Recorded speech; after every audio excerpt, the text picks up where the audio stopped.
औदुंबर वृक्ष म्हणजे श्री दत्तगुरूंचे प्रत्यक्ष स्थान मानले जाते. जो औदुंबराचे पूजन करून प्रदक्षिणा घालतो त्याला श्री दत्तात्रयांचा आशीर्वाद हमखास मिळतो अशी दृढ श्रद्धा आहे. श्री गुरुचरित्र, श्रीपाद श्रीवल्लभ चरित्रामृत, श्री दत्त महात्म्य ग्रंथामध्ये औदुंबर वृक्षाचे महात्म्य सांगण्यात आले आहे. सातारा जिल्ह्यात दक्षिण काशी अशी ओळख असणाऱ्या वाई तालुक्यात महाबळेश्वर येथे उगम पावलेल्या कृष्णा नदीच्या काठावर तीर्थक्षेत्र भुईंज हे गाव वसलेले आहे. या गावात भृगु संहिता लिहिणारे व सप्त ऋषींपैकी एक असणारे भृगु ऋषी यांचे समाधीस्थान व त्यांची कन्या महालक्ष्मी हिचे प्राचीन मंदिर आहे. 1989 मध्ये श्री दत्त भक्तीचे प्रसारक श्री क्षेत्र नारायणपूरचे सद्गुरू श्री नारायणांना महाराज यांच्या अधिपत्याखाली आचार्य भृगु ऋषी मठाचा जीर्णोद्धार झाला. स्कंद पुराण तसेच भृगु संहितेत भुईंज या तीर्थक्षेत्राचा उल्लेख आढळतो. श्री भृगु ऋषींच्या समाधी शिळेवर त्यांच्या पादुकांची स्थापना केलेली आहे.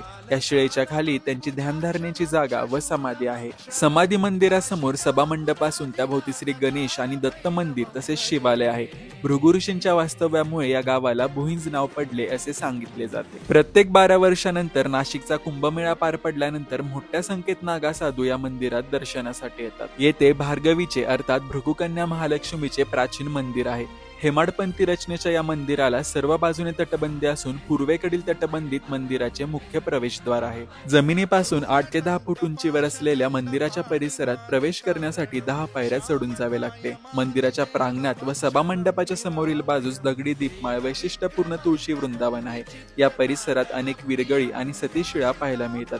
तसेच सौभाग्यप्रदायिनी असणाऱ्या गजलक्ष्मीचे छोटे मंदिर देखील आहे. मूळ मंदिराच्या समोरील बाजूस नव्याने मंडप बांधल्याचे जाणवते. हा मंडप तिन्ही बाजूने मोकळा आहे. मंदिराची रचना सभा मंडप व गर्भगृह अशी आहे.